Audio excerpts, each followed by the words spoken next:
నమస్తే. సంక్షేమ పథకాలు పరుగులు పెట్టిస్తున్నాం, కష్టాల నుంచి ప్రజలకు విముక్తి కల్పించాం, తిరుగులేని అభివృద్ధి చేస్తున్నాం, అమరావతిని గ్లోబల్ సిటీగా మార్చబోతున్నాం. కూటమి ప్రభుత్వం పదే పదే చెప్తున్న మాటలివి. ఇకపై తల్లికి వందనం కింద అంగన్వాడీ పిల్లలకు అందజేస్తున్నామంటూ ప్రకటన. అంతే, వైసీపీ ఎంట్రీ ఇచ్చేసింది. అసలు ఇచ్చిందే లేదు, మళ్ళీ అంగన్వాడీలకు ఇస్తానని ప్రకటిస్తావా, ఉన్నదే ఎగ్గొట్టావు అంటూ వైసీపీ మండలి విపక్ష నాయకుడు బొత్స విమర్శల దాడి అందుకున్నారు. ఏపీలో విద్యా వ్యవస్థ భ్రష్టు పట్టిందని అనుభవమని చెప్పుకునే చంద్రబాబుకు ఏమైందంటూ చేసిన కామెంట్స్ హాట్ టాపిక్గా మారాయి. అసలు ఏం జరిగిందనేది ఇవాల్టి పాయింట్ ఆఫ్ వ్యూలో చూద్దాం.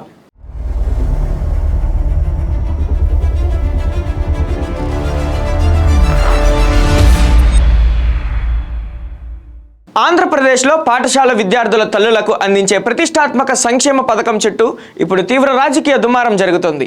ఒకప్పుడు అంగన్వాడీ కేంద్రాల్లోని పిల్లల తల్లులకు కూడా తల్లికి వందనం పథకాన్ని వర్తింపజేస్తామని ప్రభుత్వం కీలక నిర్ణయం తీసుకుంది. దీనిపై వైఎస్ఆర్ కాంగ్రెస్ పార్టీ తీవ్ర స్థాయిలో మండిపడుతోంది.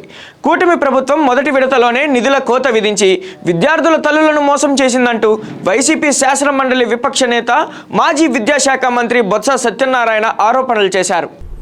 ఎందుకంటే మీకు కైండ్ లేదు, చేయాలని తపన లేదు, ఎంతసేపు రాజకీయ ఆలోచన, రాజకీయ రద్దు ఉంది కాబట్టి ఆ కార్యక్రమాన్ని ఫస్ట్ ఇయర్ చేయలేదు, సెకండ్ ఇయర్ చేస్తారు.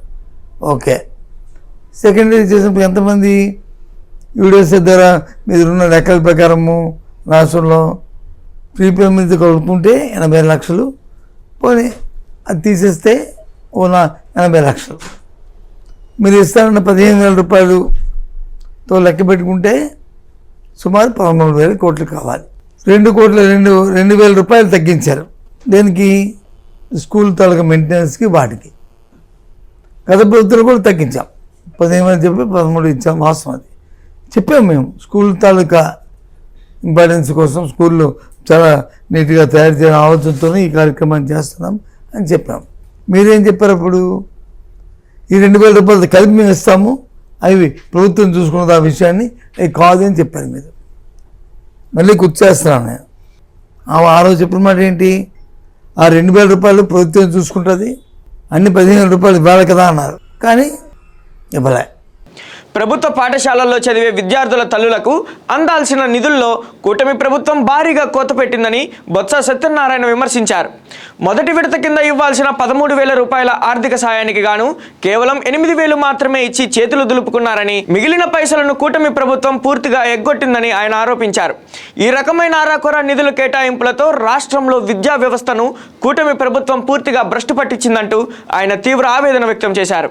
గత వైఎస్ఆర్ కాంగ్రెస్ పార్టీ ప్రభుత్వ హయాంలో అమలు చేసిన జగనన్న అమ్మఒడి పథకాన్ని బొత్స సత్యనారాయణ గుర్తు చేశారు.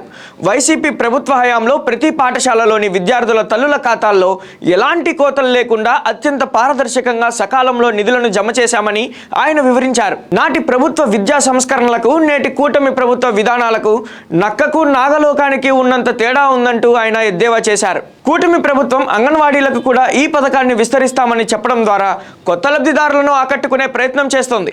అయితే ఉన్న పాఠశాల విద్యార్థుల నిధుల్లోనే కోత విధించి కొత్త వారికి ఎలా ఇస్తారనే లాజిక్ను విపక్షాలు తెరపైకి తెస్తున్నాయి. ఎన్నికల హామీల్లో చెప్పిన మొత్తాన్ని ఇవ్వకుండా లబ్ధిదారులను మభ్యపెడుతున్నారనే అంశాన్ని జనాల్లోకి బలంగా తీసుకెళ్లడానికి వైసీపీ సిద్ధమవుతుంది.